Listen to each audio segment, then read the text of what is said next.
ગોત્રીમાં ચાલતી હનુમંત ચરિત્ર કથા વિવાદમાં આવી છે। અહીં નાના બાળકો માટે ચલાવવામાં આવતી રાઇડ્સનો કોન્ટ્રાક્ટ વિધર્મીઓને આપવામાં આવ્યો છે અને જેને લઈને હિન્દુ સંગઠનો દ્વારા રોષ વ્યક્ત કરવામાં આવ્યો અને સ્થળ પર જઈને હિન્દુ સંગઠને વિરોધ પણ કર્યો હતો।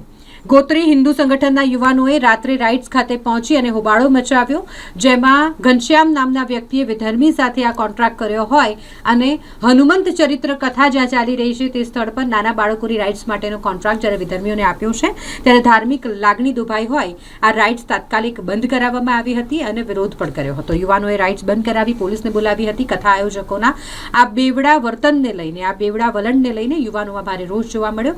જોકે આ સમગ્ર ઘટનાના વિડીયો પણ સામે આવ્યા છે, પરંતુ એ પણ સામે આવ્યું છે કે કથાના યજમાન તરીકે ભાજપના નેતા નરેન્દ્ર પારેખ હતા।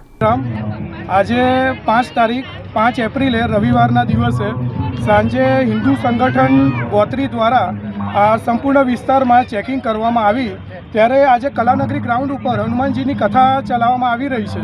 ત્યાં શાંતિનો ભંગ ન થાય અને કોઈ વિધર્મીઓ દ્વારા કોઈ અપવિત્રતા ભંગ ન થાય એ કારણથી અમે આ જે રાઇડો ચાલી રહી છે એ અંદરની બાજુ અને બહાર બે સાઈડ અમે ચેકિંગ કરવામાં આવી। તેની અંદર અમને જેટલી પણ રાઇડ છે દરેક રાઇડ ઉપર મુસલમાન એમના રાઇડના ઓનર મળ્યા છે અને દરેક ઓનર જે છે એમના જે કોન્ટ્રાક્ટર છે એ આપણા હિન્દુ ઘનશ્યામભાઈ છે।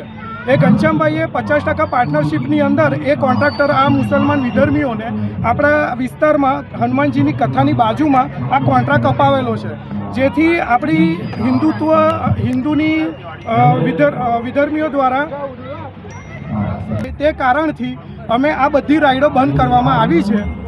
જય શ્રી રામ।